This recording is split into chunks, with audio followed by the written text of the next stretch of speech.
been a while since na nag-upload kami. Sa mga bago kong viewers, welcome to our vlog or welcome to Kylie's vlog. Sa mga hindi ko nakakaalam is I am currently 37 weeks pregnant. And ngayon ang pag-uusapan natin is all about our hospital. So, meron kaming tatlong bag. As you can see, this one. And then, this one. Ayan. At saka, ito. Ayan. So, uunahin muna natin ito. Kasi ito is yung, yung baby bag ni baby.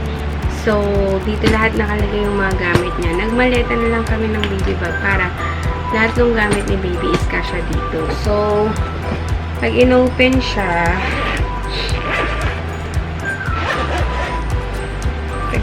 mo siya, ganito ang itsura niya. Yep. Yan, ganyan ang itsura niya. So, unahin natin ito muna. So, yung nakikita nyo dito na teka, adjust ko kayo guys. Yan. Yan. So, yung nakikita nyo dito na ito, this is a, yung, hindi nyo napapanood yung baby haul ko. Isa to sa mga na-haul ko na, diaper changing mat. Water absorbent naman siya. So, nagdala kami ng isa. Para pag nagpapalit si baby is meron siyang sapin. And then, may diaper. Siyempre, importante ang diaper. Tapos,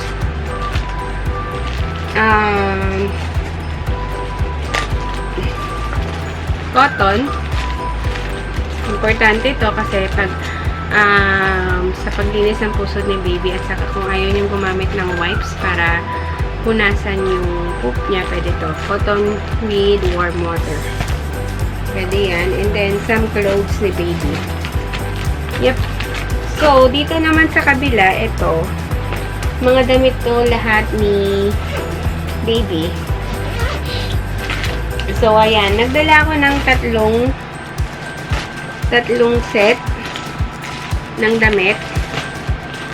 Yan, meron na rin siyang nakasulat na kasi since schedule CS ako, expected ko is mga 3 days kami sa hospital like nung kay Juliana before. Nagtagal kami ng 3 days kasi aside from observation sa akin, pati natin kay baby lahat nung gagawin na check-up sa kanya for newborn is gagawin sa kanya, and then syempre ang alam ko meron siyang injection which is the BCG tsaka yung newborn screening and yung hearing test, kaya medyo matagal ang stay namin doon sa hospital. So meron akong day 1.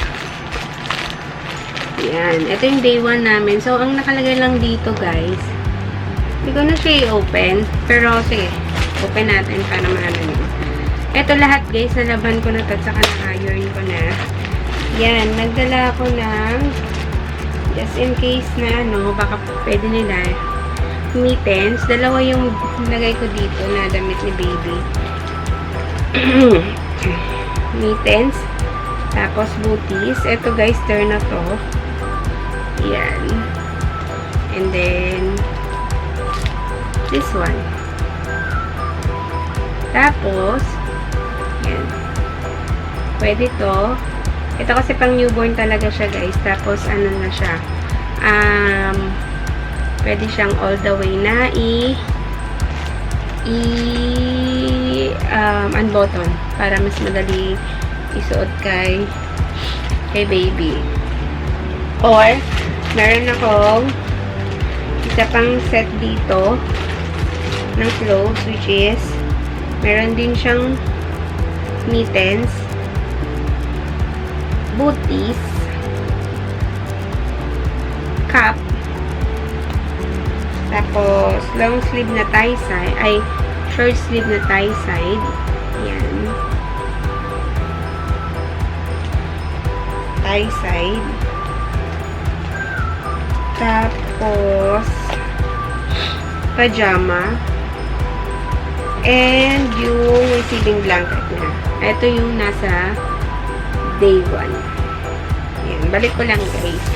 Ito yung nasa day 1 niya. Kasi usually, ito lang naman yung ibibigay mo doon sa nurse or sa doctor pag hiningi na yung damit ni baby. So, ibibigay mo lang siyang ganun.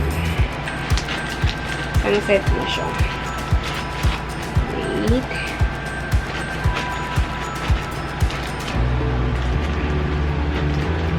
Isang set na. Tapos, nilagay ko na lang sa zip bag, guys. Kasi, para medyo mas, ano siya, mas malinis tingnan. So, yan yung day 1 niya. And then, day 2. So, nagdala rin ako ng for day 2. Just in case na madumihan yung damit ni baby. Kasi, syempre, pag nakupuan, kailangan natin magdala ng extra na damit. Lalo na kung nasa hospital para iwas na din sa sakit. So, ito lang. Nagdala lang ako ng another blanket or pangbalot kay baby, pang swaddle. Tapos, ganito lang yung itsura ng damit niya. Pakita ko na yung damit, guys. Same lang din nung una, pero ito kasi is meron siyang meron na siyang built-in mittens. Ayan. Ayan. Tapos, meron na rin siyang socks and then, meron na siyang cup. Kung mapapansin nyo guys, ito na-review ko rin to sa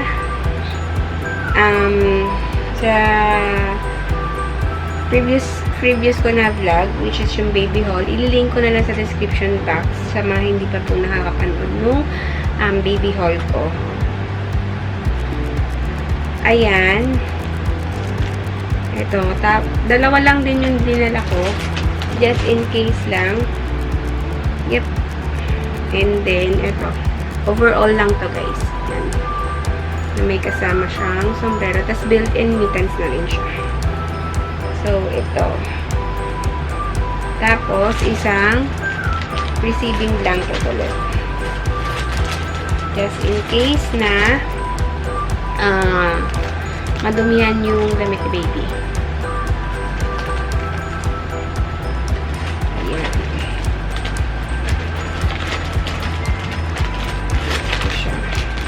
Tapos, ito, yung third day namin is, meron na siyang nakalagay na third day. Yan. Tapos, kasama na rin dito yung going home outfit ni baby. So, hindi ko na siya bubuksan, guys. Usually, yung mga ano lang naman to, yung going home outfit niya, plus yung blanket na nakalagay dito. Or receiving blanket na pang-pauwi niya. And then, nagdala na lang din ako ng isa pang ganito na nakalagay lahat ng blanket niya. Meron siyang blanket, meron siyang lampin, meron siyang washcloth. Just in case na liguin sa hospital si baby. So, meron, kompleto siya dito. Yun lang. Yun lang yung nakalagay dito sa baby bag ni baby. So, meron kaming diaper bag. However, mas prepared ko yung ganitong, what do you call this? Ganitong bag, yung maleta, para lahat na ipapasok dito. At saka, mas madali siyang, buhatin. Or, ilagay sa sasakyan. Yun lang. And then, ang next naman natin is eto. Ito yung baby bag, guys. Again, sorry. Medyo mabigat siya. So, at dito naman, dito nakalagay lahat ng toiletries namin. And then, yung iba pang gamit ni baby na hindi kasya dun sa maleta. Like, yung ang nakalagay dito is, yung nandito sa may gilid. Ayan. Ayan. Yung wipes na ni baby. Tapos, nagdala rin kami ng sarili naming wipes. Yung nandito nakalagay is wipes ulit ni baby. Tapos, yung dito, pag binuksan mo siya, medyo malaki din yung nasasakop na ito, guys. At i-haul ko na rin to doon sa bagong video ko na baby gear haul. Ililink ko na lang din sa description box yung link nung isa pang baby haul. Baby haul part 2. Tapos, ayan. Tapos, ganito lang yung itsura niya sa loob. Yan. So, isa-isay natin. Ano ba ang nakalagay dito? Ang nilagay ko dito is dried shampoo. Just in case na hindi ako makaligo sa hospital, nagdala na lang ako ng dried shampoo para kahit paano naman merong moisturize yung hair natin. And then, nagdala ako ng breastfeeding cleansing mist. Yan. Yan. Ito naman guys, para sa paglilinis ng dede natin. Kasi pala ko magpa-breastfeed, so every feeding kailangan linisin natin yung breast natin for hygienic purposes. And then meron akong baby oil at saka ito Bactidol for gurgle. Yan. Kailangan natin to doon kasi alam nyo na, lalo na ngayong panahon na to, dumadami na naman yung cases ng COVID, lalo na sa bagong variant na Omicron. So, mas mabilis yung pag-atake or paghawa ng sakit. Kaya, minabuti na rin namin na may ganito. Para iwas hawa. Tapos, meron akong zip bag. Nandito na nakalagay ang mga toiletries namin ni Daddy. So, meron kaming alcohol, meron cotton buds ni baby, merong toothpaste, betadine, panglinis ng pusod at panglinis ng sugat ko. And then, shampoo and sabon. Lang. Tapos, meron din akong ilalagay dito na feminine wash na betadine. Opo, kahit na po CS ako, syempre kailangan din ma-cleanse yung sa ibaba kasi kahit na CS, dinudugo pa rin naman. So, yun. Kaya hindi ko lang nailagay dito yung betadine na feminine wash. Yun po. Tapos, meron din akong dinalang maternity pad. So, alam nyo na, pag CS, hindi porkat CS ako, hindi na ako naregla. Nire-regla pa rin po pag CS. And then, nandito naman po yung breastfeeding essentials ko. So, andito lang po yung bote ni baby, tapos yung nipple puller just in case na yung inverted or hindi masipsip ni baby yung nipple ko. And then, yung breast pump or yung haka kung tawagin na pump. Yan. Yun lang yung dinala ko. Plus, yung pacifier ni baby, breast pads. Yun lang. Just in case lang naman na magkaroon na ako ng gatas within 3 days. So, yun. Nagdala na rin ako ng breast pad. Tapos, nandito rin yung health kit at toiletries ni baby. So, yung nandito lang naman is yung basic. Nilagdagan ko lang siya nung may kita nyo rin to guys kung ano laman nito sa baby haul part 1 ko. So, balikan nyo na lang yun kung ano yung mga laman nito. Pero, dinagdagan ko lang siya ng para kay baby Mustela na diaper cream. Tapos, meron siya ditong gentle cleansing gel. Sabon niya. Tapos, merong no rinse na cleansing gel pag nagpapalit ng diaper. Sorry. Tapos, meron din akong ano to? Lotion. May lotion ako. Tapos, thermometer. Tapos, itong purple na to is nipple cream. Pag nag-sore or nag-crack yung nipples ko, meron akong ilalagay. Tapos, ito lang yung sa loob niya. Ayan. Nakita nyo na to guys, na isa-isa ko na rin to. Sa mga hindi pa nakakapanood, please do watch yung baby haul ko na part 1. Ayun lang po yung nakalagay dito sa baby bag ni baby. Yung literal na baby bag ni baby. So, ayun. Ito guys, itong mga to, subok ko na to na magagamit talaga sa hospital. Kasi ito lang din, ito rin yung mga gamit na dinala ko nung kay Juliana. Although, ngayon, alam ko na 3 araw kami kaya medyo marami yung bitbit namin. At saka, precaution na rin dahil COVID. At naku guys, napakalala ng COVID ngayon.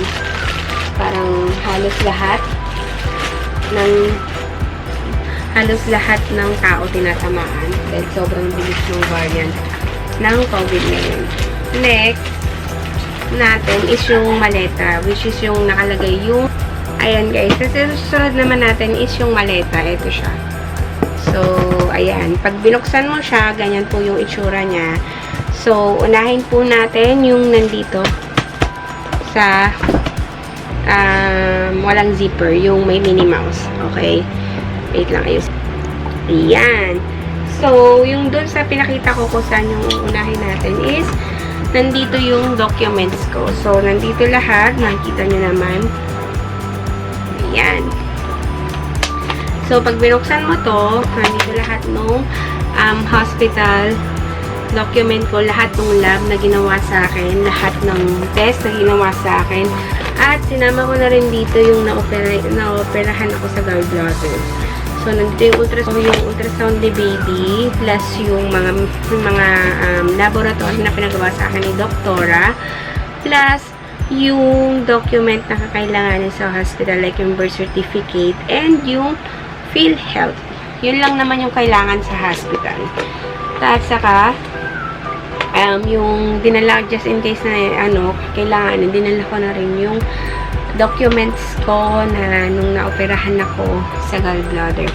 Yes guys, so meron din po akong link noon sa description box kung gusto niyo pong mapanood yung story kung bakit ako naoperahan sa gallbladder. Yun. And then, nagdala na lang din kami ng kumot. Ayan, nagdala kami ng kumot just in case na na malamig sa hospital, at least meron kaming kumot. Ayun. Tapos guys, ito na yung mga gamit ko sa hospital. So, ginanito ko na lang. Hindi ko na siya zinip bag para mas madali yung access. At saka mas sanay ako sa ganitong impake. So, nagdala lang ako ng 1, 2, 3, 3 pajama. Yep. And then, meron akong dress. Tapos, meron akong pants just in case sa pag-uwi ko. Mas gusto ko yung naka-pants kesa yung sa naka-dress. Yun. Tapos, lahat ito guys, itong kung mapapansin nyo, lahat nung pinili ko ng mga pajama is button para easy access for breastfeeding. And then, yung dress ko rin is easy for breastfeeding. Ito, kay daddy na to, shorts niya. And then, dito naman tayo, guys. So, naglagay lang ako ng, dito ko balak ilagay yung mga charger. Ayan. At saka, yung charger, at saka yung battery nung camera. Tapos, pagdating dito, ayan, wait lang. Ayan, buksan natin to. Andito naman yung ibang gamit ni daddy. Ito, nagdala si daddy ng jacket just in case na malamig doon. Nagdala na rin kami ng laundry bag para sa mga maruruming damit para syempre nasa hospital tayo, so kailangan yung mga damit is nakahiwalay at para diretso labahan agad pag uwi. Tapos yung binder ko na Nasabi ko rin ito sa vlog, guys. So, ito, dinala ko na rin yung binder. And then, itong mga zip bag na to, guys. Ito, brief ni Daddy. And then, ito, nandito na yung mga panties at saka nursing bra na meron ako. Dito ko lang lahat siya nilagay para easy access. Tapos, meron na itong pajama. And then, the rest is, nagdala rin ako, guys, ng adult diaper para just in case na, hindi pa ako pwedeng mag-wear ng panty. At least ito, maganda daw to. Nakita ko rin sa mga iba na nag-adult diaper pag nasa hospital. At saka, syempre, mas madali kung naka-adult diaper kasi yung nasa regular panty, lalo na kung CS. Okay, tapos yung mga damit lang ni Daddy, hindi ko na yan papakilaman kasi mga personal gamit na yan. And then, nagdala lang ako ulit ng isa pang laundry bag for baby's clothes. Yun. Ayan yung mga nakalagay dito. Ayan siya lahat. So, yun. Tapos, hindi na kami yun lang yung mga nakalagay sa bag namin. Yun lang yung actually naman ng maternity or ng hospital bag namin. Ayan. Inaayos ko lang siya, guys. Kasi wala mga ibang mag-aayos na ito kung hindi ako. Ayan. Yep. Tapos, hindi pa lang namin dito nilalagay yung charger ni Daddy at saka yung iba niyang gamit. Kasi, you know naman pag lalaki na marami pang kitche-buretche. Kaya, siya nang bahala dyan. Ayun. Tapos ito, kumot lang. Yun lang, guys. Yun lang yung mga dadalhin ko. Tapos kasi ito, yung baby pillow or nursing pillow na dadalhin ko sa hospital kasi kailangan ko pag nagpapa-breastfeed, lalo na sa unang mga araw or sa first day na CS ako pag nandiyan na si baby, kasi hindi pa tayo pwede, sa mga CS na ma'am dyan, alam nila na hindi pa pwedeng tumayo or umupo pag bagong CS ka. So, pag papadadayan si baby, kailangan nakahiga ka. So, kailangan talaga ng nursing pillow. And then, nagdala na lang din kami ng, syempre, hindi mawawala to. Napaka-importante nito. Ng face mask. Yan. So, nagbaon na kami ng face mask para meron kaming extra. Yun lang, guys. Again, thank you for watching. And if you are a new subscriber, please do like, share, and subscribe to our YouTube channel. And hit also the notification button so that you will be notified once na nag-upload kami ng video. And maraming salamat po sa mga nagustuhan yung video namin. And sa mga nanonood. And sa mga nagsasubscribe. Ayun lang po. Bye!